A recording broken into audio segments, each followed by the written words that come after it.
Good morning student.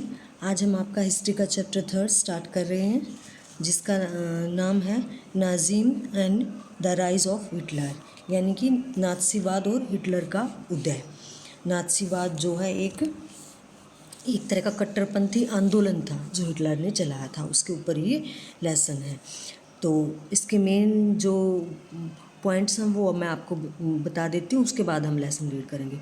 Birth of the Weimar Republic, कि Weimar गणराज्य का जन्म कैसे हुआ जर्मनी के अंदर।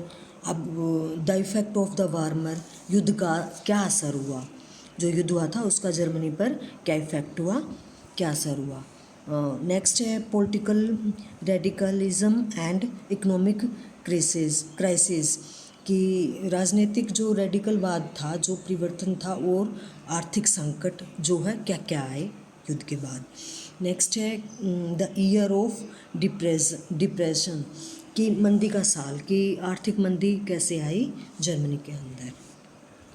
नेक्स्ट है सेकंड पॉइंट आपका हिटलर्स राइज टू पावर। अब हिटलर का उदय जो है एक मेन पावर के रूप में कैसे हुआ, उसी के अंदर आपके 2 पॉइंट है द डिस्ट्रक्शंस ऑफ डेमोक्रेसी। अब लोकतंत्र का जो है पूरी तरह से विनाश कर दिया गया, और वहाँ पर जो है कैसा राज्य, हिटलर का राज्य स्थापित हो गया।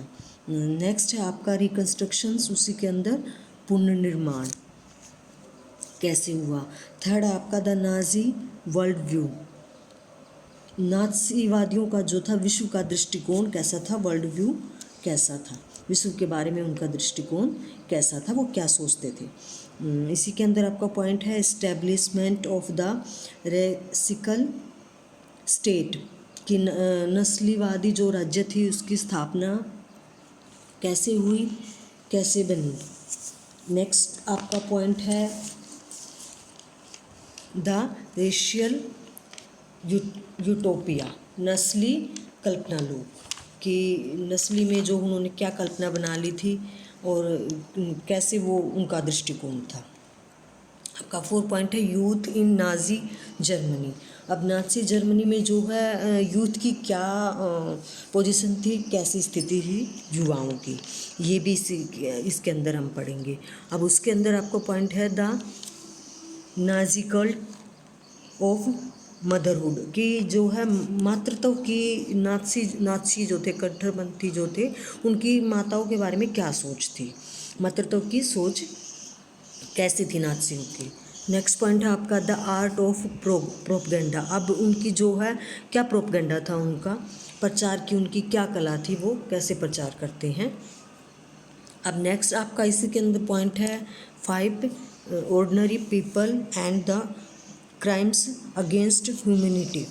अब जो है आम जनता और मानवता के खिलाफ जो अपराध थे उनके बारे में क्या क्या हुआ, कैसे आम जनता और जैसे कैसे ह्यूमैनिटी के खिलाफ क्या क्या अपराध हुए, वो सब इस चैप्टर के अंदर हम पढ़ेंगे।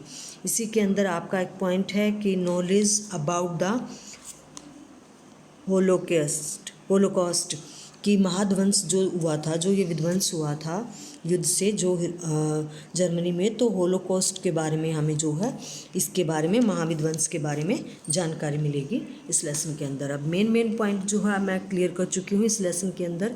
यही सब मेन 5 पॉइंट्स हैं जिनके अंदर आपके पॉइंट्स हैं कि हिटलर जो है कैसे उदय हुआ, कैसे नाज़ीवाद जो है जर्मनी में हुआ। तो ज़्यादातर हम इस चैप्टर में जर्मनी के बारे में ही पढ़ेंगे, उसके बारे में पढ़ेंगे कि उसके अंदर क्या क्या हुआ, हिटलर का कैसे उदय हुआ, फिर कैसे जो है उसने युद्ध किया, क्या नीतियाँ बनाई उसने, कैसे जो उसने लोकतंत्र को छोड़कर कैसे उसने जो उसमें एक ऐसा राज्य स्थापित किया जो लोकतंत्र को नहीं मानता था बिल्कुल, उसने अपने अंडर पूरी कंट्री को ले लिया, और कैसे लोगों ने उसको जो है स्वीकार किया। ये उसकी सारी नीतियाँ इस चैप्टर के अंदर हम पढ़ेंगे।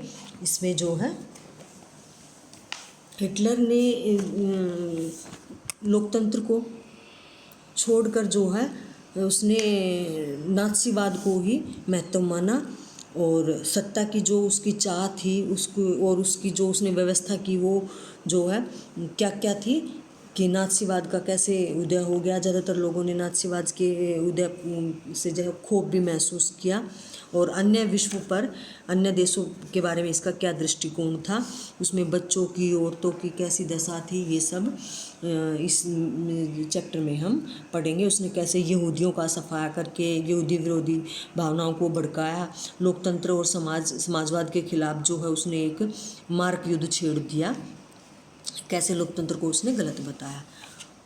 अब जो है मैं चैप्टर पढ़ना शुरू करती हूँ।